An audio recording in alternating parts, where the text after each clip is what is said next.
Hello, listeners. I am super excited for today's conversation. I have with us today Dana Coleman. Dana is here in Kansas City area with me. I met her at Global Entrepreneurship Week last year. It seems I meet a lot of my podcast guests through that. And she is an education consultant here in Kansas City, but she works nationally. She consults with people all over the country. So Dana, I'm going to let you introduce yourself a little bit more and how you got into this work and let people know who you are. Yeah, thank you so much for having me. It's a treat to have some time to chat with you almost a year later since we last met. So my name is Dana Coleman. As you mentioned, I'm an education consultant from right here in Kansas City. I feel like to introduce myself, it's helpful to know a little bit of like the background, like where I've been, where I've come from. So way back in 2010 is actually whenever I got my start in education, right here in Kansas City. The summer before my senior year of college, I actually had an internship so I was an advertising major initially, strategic communications. That was me. I was an ad major. That's what I did. Yeah. I was for sure that I was going to do work at a cool ad agency in a cool hip city and like live downtown. So the summer between my junior and senior year, I had an internship at an ad agency. And I tell everyone that was the summer that I read the internet. Like it was just like a lot of, and I know that this is not true for all ad agencies, but like that particular role and that particular summer, like I did a lot of research and a lot of like desk work. And it really got me reflecting on like, man, I don't know if this is like how I'm like best leveraging my talents. I love being around people. I love being in front of people. And so I realized like, senior year, probably not the most ideal time to switch majors. So I ended up better than going through with it. I'd say. Yeah, that's fair. That's fair. So I ended up going through a non-traditional certification program. I spent 2 years training to become a teacher right here in Kansas City. I started off kind of like got my feet wet as a 7th and 8th grade math and science teacher at a school right here in Kansas City.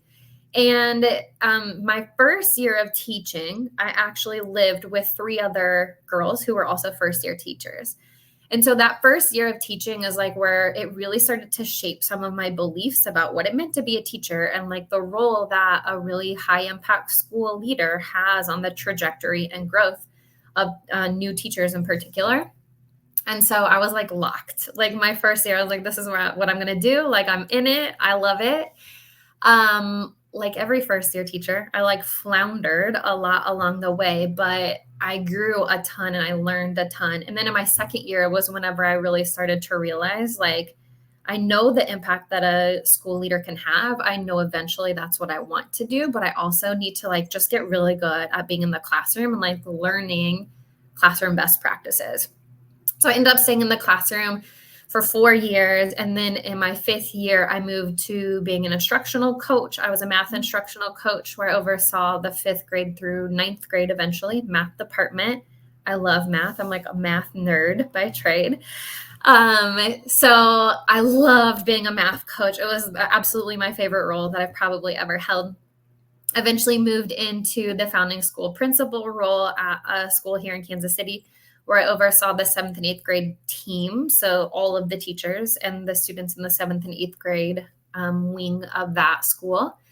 And then in 2020, unrelated to the pandemic, I actually transitioned out of working full-time in schools, primarily because as a school leader, anybody who's a school leader who's listening to this will understand like the breadth of your work as a school leader is so big. You're coaching leaders, you're coaching teachers, you're working with community stakeholders, with families. And my passion and the thing that makes my heart like pitter patter is around coaching and developing people. And so I wanted to be able to really narrow in on that particular role and that particular skill set.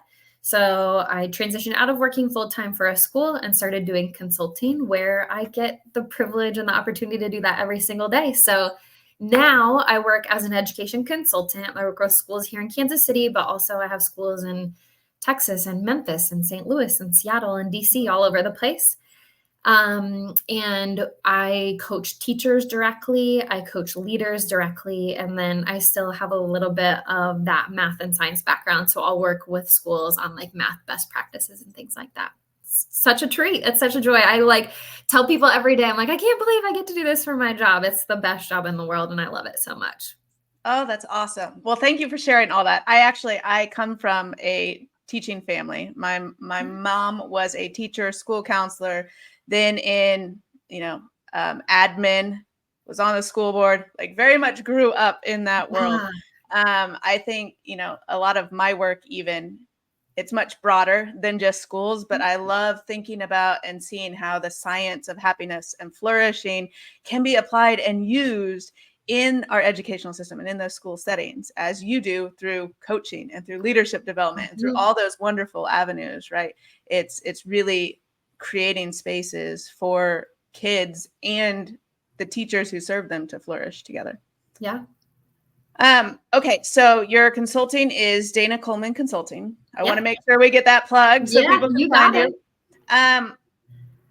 Why is the work you do through your consulting so needed in today's world? Like, what challenges are you addressing? What opportunities are you trying to lean into and take advantage of? Yeah. So I think one of the things that has always really stuck with me in my experience working in education, I think is like a bit of an anomaly. It's a bit different than a lot of other people's experience. Throughout my entire time working in a school setting, I was very, very fortunate to have some really incredible mentors and coaches and people who supported me. Like I can trace it back from year 1 all the way to year 10. My very first year, I mentioned I was like living with 3 other girls in my first year of teaching. And I had 2 really excellent coaches, one that was based in my school and one that was based in an external organization that was coaching me. And that was really unique compared to the experiences the other girls that I lived with had. And it truly had a different outcome. It had a whole different experience for me, because whenever you're going through those struggles of your first year of teaching in particular, I had someone that I could go to, that I could ask questions to, that I could seek their guidance, that would cheer me on those really, really tough days and encourage me. And I saw that that wasn't the case for many of the other people that I knew in their first year of teaching. So I think even in my first year, that was really obvious. And all throughout my career, that's been really true. When I transitioned out of working directly in a school and I started working in consulting, one of the things that kind of like hit me in the face was like, that's not everyone's experience. I think that, especially when we think about like the pathway to go from being a teacher to being a leader, there are a lot of programs and coaching and support that's provided for people who are trying to climb the ladder, I guess you could say, or who want to move into leadership. There's a lot of programs that kind of cultivate those skills along the way. But then once you get into that position, you feel like you're ready and you feel like you're equipped. But then when you get there, you're like, oh my goodness, like this is wildly different than what I was anticipating. It's incredibly challenging. And it's oftentimes really isolating because the coaching and development just kind of like bottoms out. Like there are not a lot of schools that have principal coaches. There are not a lot of schools where an assistant principal is going to have a mentor or someone who's like helping them. In many ways, it's very like sink or swim once you get into those like senior level positions in schools. And so to me, that's one of the most rewarding parts of my job, is being able to step into those places where there are people who are trying crazy hard. Like there's so much effort and time and intentionality put into being a school leader. And so whenever school leaders are like running up against challenges or bumping into struggle, I really value being able to be a thought partner or someone that they can brainstorm with, or someone who can simply like normalize the struggle. I will never forget, a couple of years ago, I was coaching a first year principal, and their kids were returning back to the school from the pandemic. And in the time that the pandemic had occurred, they had actually grown in size. So I think they'd added like another 100 students to their school or something. Yeah. And they were returning from the pandemic. And she was a first-year principal. I was like, wow, we just have all the cards stacked against us at this point. That's a lot. But I will never forget her calling me one of the first days of the school year and being like, I have kids like stuck in the stairwell. Like we didn't plan for the mass amount of kids and like how we were going to have to transition them from classroom to classroom in different ways than it was 2 years ago whenever we were in the school year. And it was like that seems like a really small problem to many of us. But in that moment, her like world was like kind of crashing in on her and she didn't know what to do. And it was so funny because I was like, literally happened to me in my first year of being a principal when we switched buildings. Let me tell you what we can do. Like, this is totally fine. You're going to be cool. Like, don't worry about it. And so I think being able to be not only a coach who can provide that support, that thought partnership, and that encouragement, but someone who's also been there and like walked in their shoes provides for a level of like trust and just like normalizing how like tough and challenging it can be for people. Yeah. So people who don't get that type of support, what does that look like? Like what are the ripple effects of that? Because to me, I'm going, oh my gosh, I can't imagine having that amount of stress and burden on me and showing up as my best every day. Like that's where we stop flourishing, right? It's just survival mode. So what does that look like? I think, you mentioned the ripple effects. I think the ripple effects are tremendous.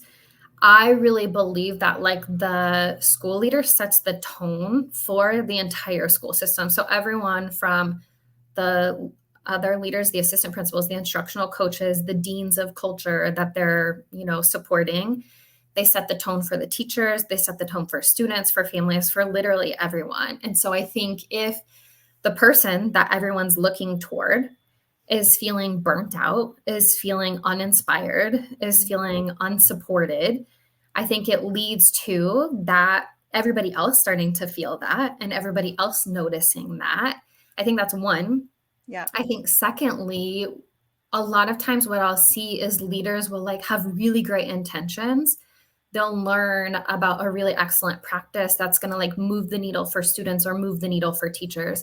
And they'll give it like 1 or 2 attempts. And then whenever they like hit that wall and it doesn't work, quote unquote, they just kind of like, like, oh, I'm just going to put this to the side now because there are these other like higher urgency priorities that are coming up that I have to tend to.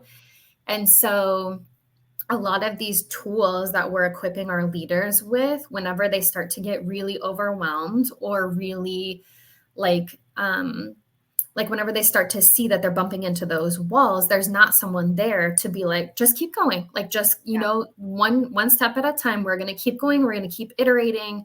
We're going to keep trying and modifying and adjusting until we get it to a place where it does work, versus it being like, I learned that, but like now I just don't have the capacity or even the brain space to continue trying to problem solve against this because I have all these other things that are popping up now.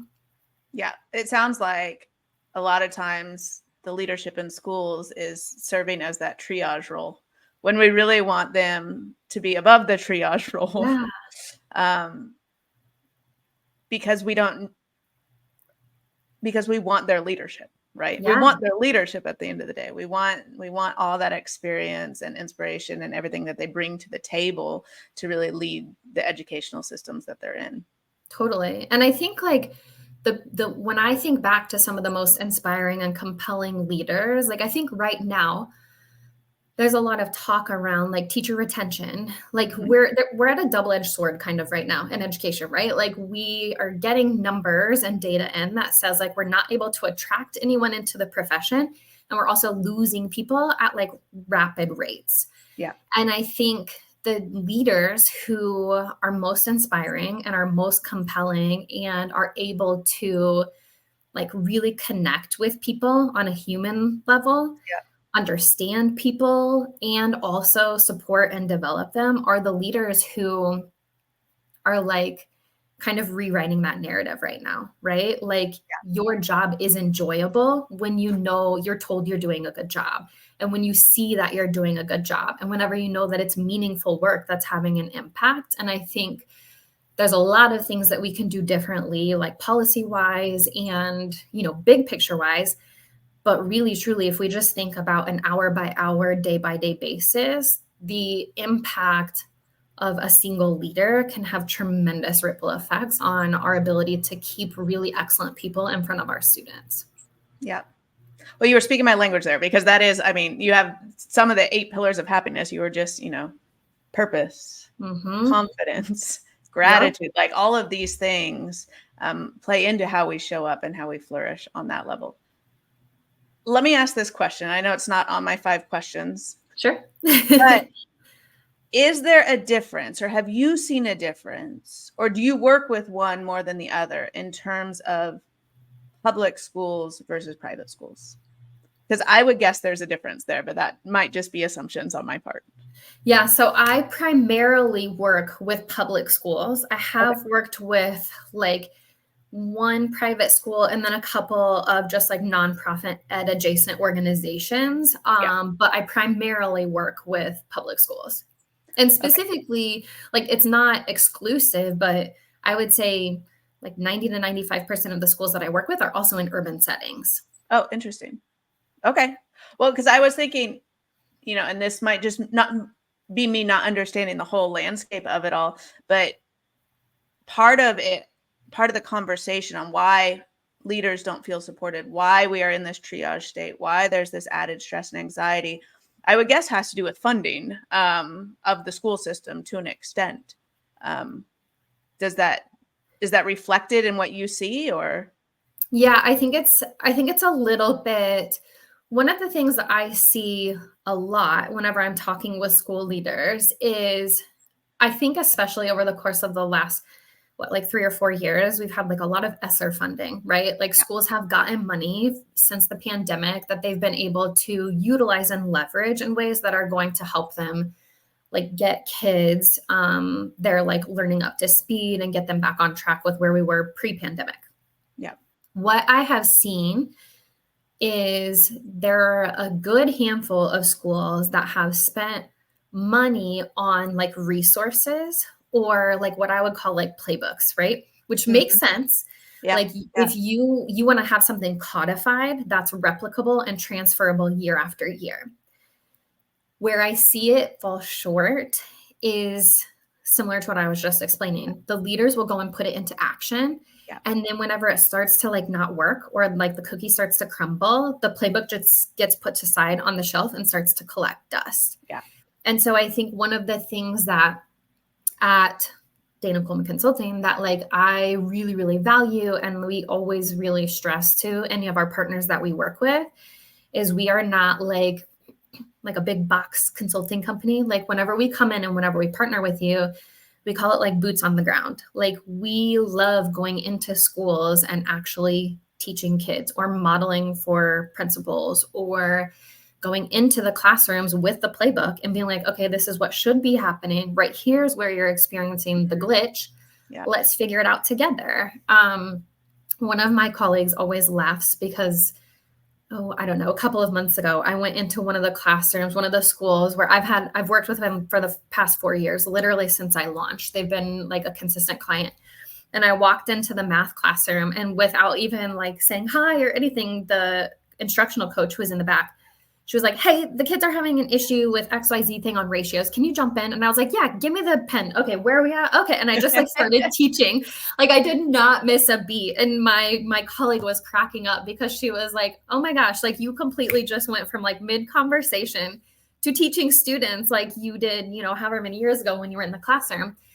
And I just think that that's so important and is something that a lot of leaders like either don't have access to or are like so underwater that they don't necessarily recognize is like you may have the resources and you may have the like technical here's what to do, but when the like it can't just be the implementation without execution. Like you have to be able to have both of those things together And so having someone that can go like hip to hip with you and support you in your implementation, a lot of times will help people get over the hump. Yeah, no, I mean, having the ongoing support, like Yeah. that is on the ground, Yep. that can see, because a lot of times what we think we're doing and what we're actually doing are very different, right? That's a great point. Yeah. And so if you're talking to someone or trying to figure it out, it might not translate. You might not understand what you're missing, but if you can see it in action, or if you can see it repeatedly happening in different classrooms, then you can go, oh, here's what we're missing. Here's what we're Yeah, doing. absolutely. Okay, well, that's all super interesting. I could keep talking about this, but because I love that you're doing this. I'm assuming other people do this too, but I have never talked to one, so I love that you're doing this. This is great. Okay, so we're gonna jump to the future. We're gonna jump to the year 2050. I like to say this is when we're pretending that we figured it all out. Okay, we have figured out how to have supported teachers and principals. We figured out what that does in terms of our education system. We figured out the things we're struggling with now so that the system is working and everyone's flourishing. Mm-hmm. What does that look like, Dana? Oh my goodness. What a big, gigantic question, and what a cool thing to think about, right? Man. So I think I mentioned this earlier. I think that there's just in education as a whole, I think there's a lot of really great work that people other than me are doing around like, what are the things on a more macro level that we can adjust and modify that are going to help bring in really like high caliber talent into the profession, into the industry as a whole. I think a lot about like STEM majors. Like I mentioned, my background is in math, and I think teaching math positions in particular in education are incredibly hard to fill right now, because if you think about it, someone coming out of college with, like a physics degree or, background in engineering, they can go work a job and make 2 to 3 times as much money in a really glamorous, cool, like corporate world versus like, teach high school physics, which to a lot of people doesn't sound like cool or glamorous. Yeah. I would beg to differ, but but that's like a reality that we're in right now, right? Yeah. So I think there's a lot of like really large scale things that a lot of people who research that and like study trends are doing some really great work around. When I think about the things like particularly that I experience and I like see on a day-to-day as it relates to supporting leaders and supporting teachers, I do think that there's this element around how do we ensure that senior leadership positions aren't isolating? How do we ensure that there's support and access? And I think especially, I hear a lot of like the people that I talk to say, like, especially whenever it's an unbiased, non-evaluative person that can step in and be like, be honest with me, what's going really well? What's been really hard? And that not be reflective on like that person's effectiveness in that role, I think is really powerful to have that like open and honest trust. Yeah. So I think being able to provide that to senior level leaders, I think would be really game changer. And I've seen it be game changer with a lot of the people that I work with. I think specifically when I think about like, if I were a principal and I was seeking out someone who was going to coach me, I would be really careful to look for someone who's excellent at coaching technical skills and also someone who can coach on adaptive skills. Because I've also seen too many times where school leaders will like overemphasize one kind of like leadership method over the other, or like approach over the other. And I think people who are highly technical are like really good at skill building and like, checking the box of what should be happening in classrooms, but then their people feel disconnected from them and then they don't end up staying.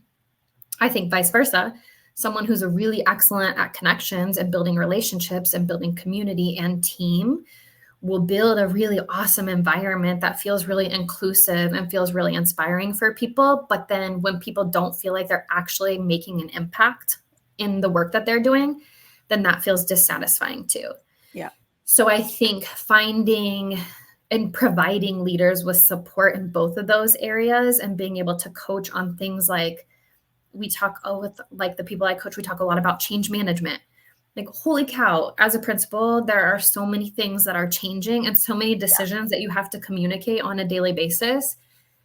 People who are really effective at communicating in a way that's clear and compelling, inspiring, but also is clear and explains rationale and logic, like being able to kind of like inform both sides of someone's brain, are the people who are the leaders who teachers will be like, I will follow you to the ends of the earth.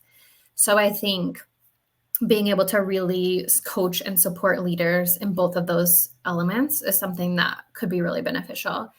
For teachers, I think it's like, man, there's just like a lot of things that I really think teaching is like one of the hardest, like, oh my gosh, roles in the world. You wear so many hats. You wear so many hats. And so I think like maybe there's ways that we can really leverage people's skills and people's passions in teaching. I think that teachers are, for the most part, like spread pretty thin. They're, modifying or reviewing curriculum. They're doing grades. They're checking in with their students emotionally and socially.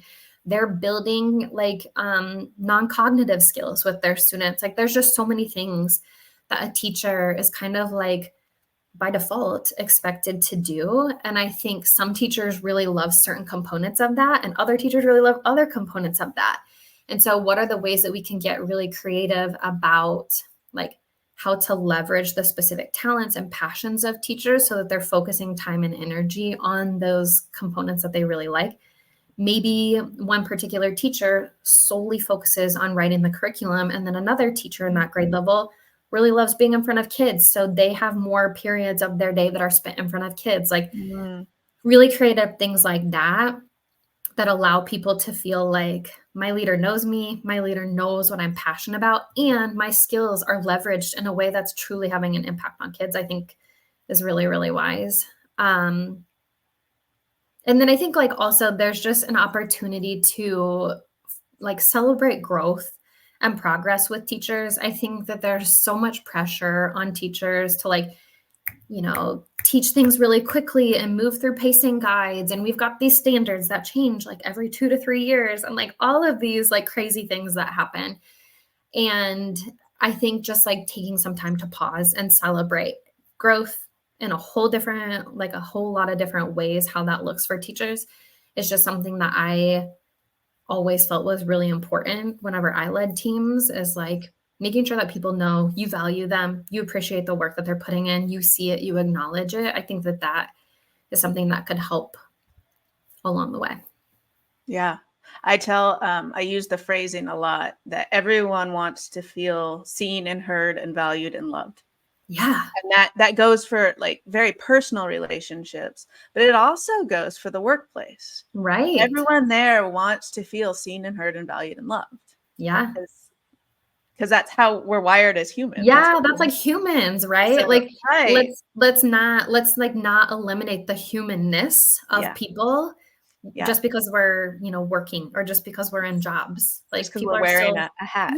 People are still people, and people still like have feelings and like want to be appreciated. So I love that. So I have a follow-up question because I'm very, very interested in how how it could actually manifest in the future to have that kind of support in schools. Do we have is there an additional role that we now have in all schools that's a leadership coach? And it's not for the students, it's for the staff there. Do we have how do we actually manifest this and create structures to bring about these wonderful things that you're saying? Yeah. I kind of love that vision. So my husband, this is, opening into my personal life a little bit. My husband formerly played baseball, and he would talk a lot about how on different baseball teams, they would have sports psychologists, right? Mm-hmm. So whenever you are in really high stakes situations or really performance driven kind of industries, there are dedicated roles to people who help you like strengthen your mindset, and they'll do mindset work with you and help you stay positive, or help you like, talk through challenges and things like that, so that you can bring out the best in yourself and not let your like mental game be the barrier. Right. And so I think that is like a really incredible idea. I mean, I know there are a lot of schools that have done some work. Like, I think we're just starting to dabble in this area where some schools and some organizations have like, opt-in like therapy that like mental health services that their teachers can do. A lot of times there's like a couple of sessions they can partake in that no cost to them. But like, what could it look like if there was an on-site person who was your coach, almost like, like supports you technically, but also supports you adaptively? I think what is really interesting about thinking about that is how it's uniquely different from, like, some schools are going to have like an executive director, or they're going to have like a principal manager even. Right.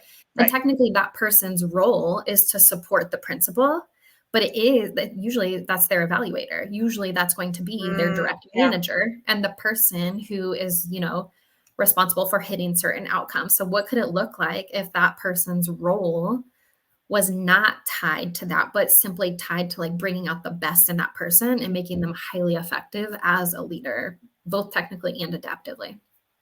I just think you're onto something. Well, I just think, we all do so much better when we have someone on our journey who's cheering us on. Yep. Like, we all do so much better. And some people have done so much inner work that they have become that person for themselves. But 99% of us are not that person for ourselves, because we are our own worst critic and we see the flaws the quickest. And so creating spaces and roles and saying, we are just going to have someone here to be the cheerleader of leadership and teachers and staff, I think is really cool. The other thing I love that you said is, let's expand kind of the definition and role of the teacher, right? Like, a teacher could be, if their strength is curriculum, a teacher could be 100% curriculum and be paired with a teacher who wants to be in the classroom. And so instead of one teacher having to wear all the hats, which is what we ask all of our teachers to do now. I mean, you're talking middle school a lot, but I think of the hats that kindergarten and first grade teachers, I don't even know how they do it. Oh man. Probably because I'm living it, right? But like, I don't know how they do it, right? But I think like how freeing it is with me personally. So I just hired my first VA, right? My first virtual assistant. Congrats. Really, thank you.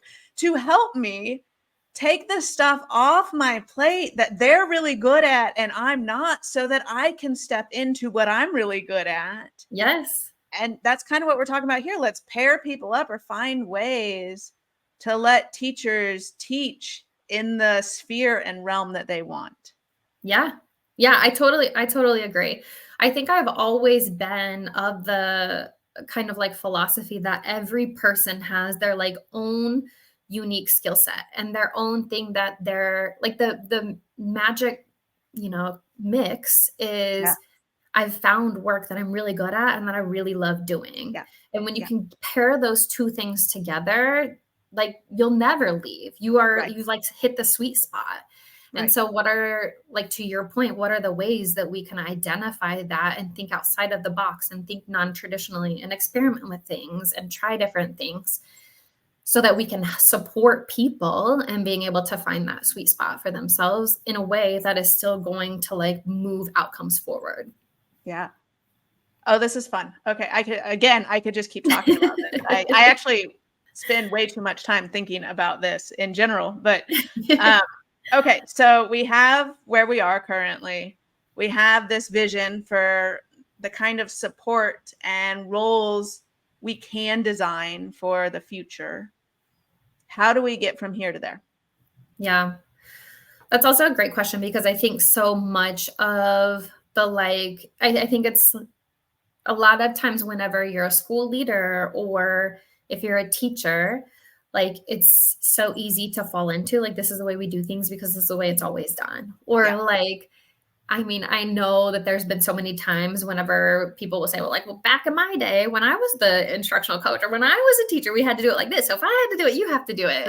Right. So I think like step one is just like, let's give ourselves the freedom and flexibility to think creatively and think outside of the box. I think that that's one of the things that makes, I do a lot of like thinking and comparing of like really high functioning, high performing corporate, like corporations, businesses.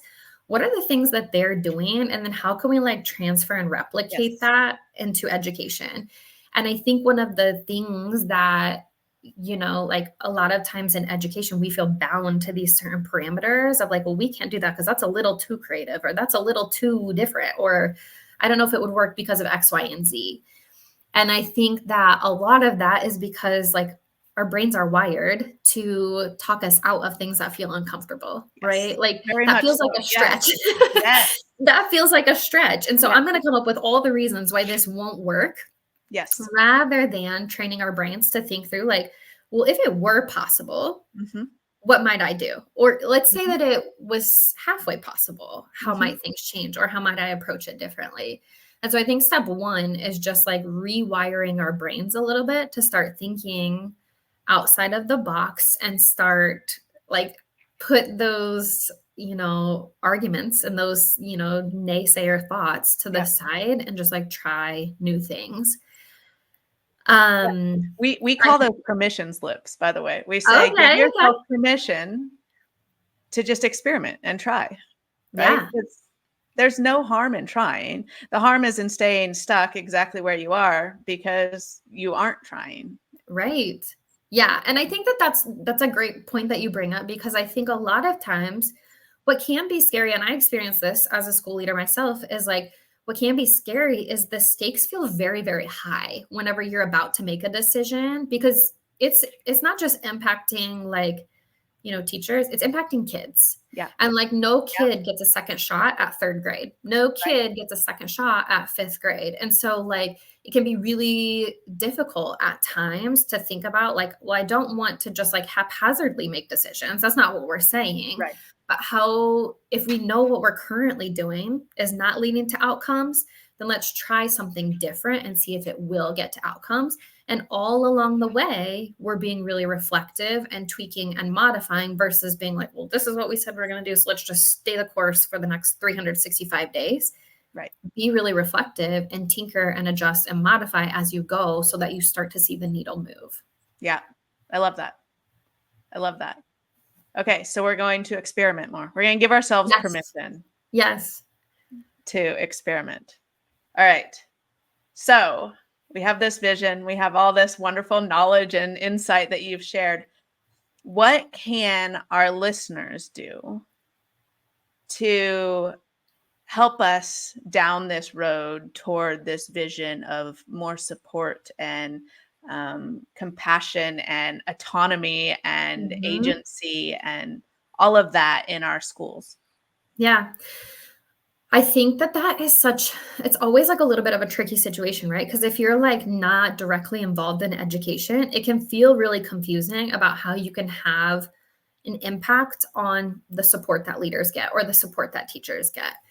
But what I will say is like, when we think about, we've talked about this multiple times today, like when we think about just the impact that gratitude can have, like I am a firm believer that teachers and leaders need to hear that they're doing a good job, because they definitely hear it when they're not doing a good job or when people are not satisfied with the work that they're doing.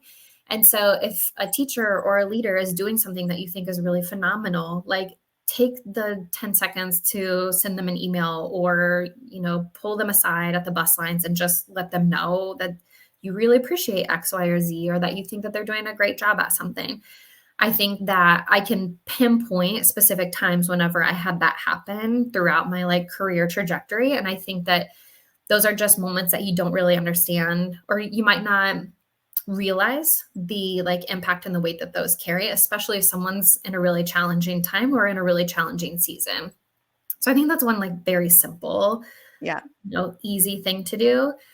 I think the other thing is if if there are things that you're seeing either within your school or your kid's school or whatever it may be that you have questions about or that you think could be improved, I always feel like teachers and parents are the two people that are going to like get things done, because those are the voices that people really, really listen to. Those are like the true stakeholders, right? Like if parents are unhappy and kids aren't coming to school, we don't have school. If Right. teachers are unhappy and teachers aren't coming to school, we don't have school. Right. So I think really like utilizing your voice to help support and like engage in the conversation around the things that you hear teachers saying they need, or you hear your students saying that they need in their classroom. I think that always goes a really long way to actually creating change.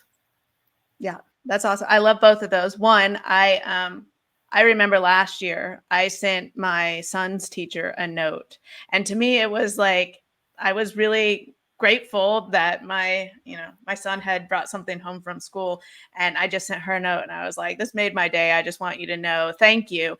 And the note I got back, I mean, I was almost in tears because clearly it meant so much to them in that moment. And so now it is a regular practice for me to send notes to the school or to say something Mhm. at the pickup line, right? Yeah. Because I don't think they hear it enough. And think about, you're in a classroom with 20, 25 kids. Um, kids like to point out the bad things all the time. I mean, I get that from 2 kids at home, right? So I do think we all have a role to play in just lifting up the good things we see coming out of schools. We spend a lot of energy, especially publicly on the media, Yeah. about how the school system is failing, how it is Yeah. cracking, how it is, it's all these bad negative things. And I think we can each use our voice to counter that narrative and say, yes, there are things that can be done better in our education system, but also look at the goodness that we see day to day, or look at the things we're experiencing that are good and that are positive. Mm-hmm. Um, and then I think I talked to someone on a previous episode, and she said, even if you don't have kids in schools, your neighborhood school is still something you are investing in Yeah. and something you can be a part of. And so even, your inner thoughts about that school and how you speak about it in your neighborhood and in the community, that all matters, and that all reflects what happens inside the school. Yeah. And so us taking the ownership of our investments, I mean, that what happens in those schools, whether we have kids or not, that's our future. Yeah. Yep. That's being created and designed for in those schools. So I do think there's a lot of room for us to have impact, and we might think it's small, but my guess is that it's not that small. Yeah. And we can. I do love, you shared a lot of really positive aspects. We don't hear that a lot if we're not in the space. And so I thank you for sharing some of the things that are going on there. I love knowing that a lot of your clients are public school systems Mhm. that are urban, inner city school. Like, to me, those are the schools that tend to get the bad rap. So I love that you're saying these are the schools that are showing up and trying, and we're working with right now. And so I love you sharing that story too. Yeah, absolutely. I mean, there are so many schools, students, teachers, school leaders that are doing tremendous things, like Yeah. really, really tremendous things here in Kansas City and around the country. And I think you're right. All too often, it gets kind of like clouded by the doomsday narrative that we hear and read about a lot in the media. But I think that there's a lot of really phenomenal things happening. And my hope is that those types of stories and those types of anecdotes and things would start being lifted up, if not more than just as much as, the opposite. Well, and I think about if we start lifting those up to counter the negative narratives, like think of what that can do in terms of people going into the profession too. Right. And in terms of, if it's all gloom and doom, who wants to enter a field that's gloom and doom all the time? Yeah, you're But right. a lot of that is just the public narrative around it and not necessarily the truth that you see Yeah, inside schools. absolutely. And I know I see it inside my kids' schools. So I know it's not all gloom and doom. There Yeah, are yeah, really wonderful, hardworking teachers and leaders yep, doing the best with what they have. And I love that our vision today is to support them more so that yeah, they can show up more wholly as themselves and with their gifts and use them in that way. yeah, absolutely. Well, thank you. Thank you so much. This has been such a joy of a conversation. I am so excited that you said yes when I sent that email randomly to say, come talk about what you're doing here with us. So I just want to thank you for your work. Thank you for all Yes. you're doing. And thank you for sharing it with our listeners today. If you have any last words for our listeners before we say goodbye, now's the time to do it. So. Well, thank you. No, just thank you so much for having me. It's been a treat. As you can tell, I can go on and on about this for days as well. So I'll never turn down the opportunity to talk about, how we can better support teachers and leaders. So it's been such a treat and what a fun experience. All right. Well, thank you so much and keep doing the excellent work. Thank you. Have a great day. You too.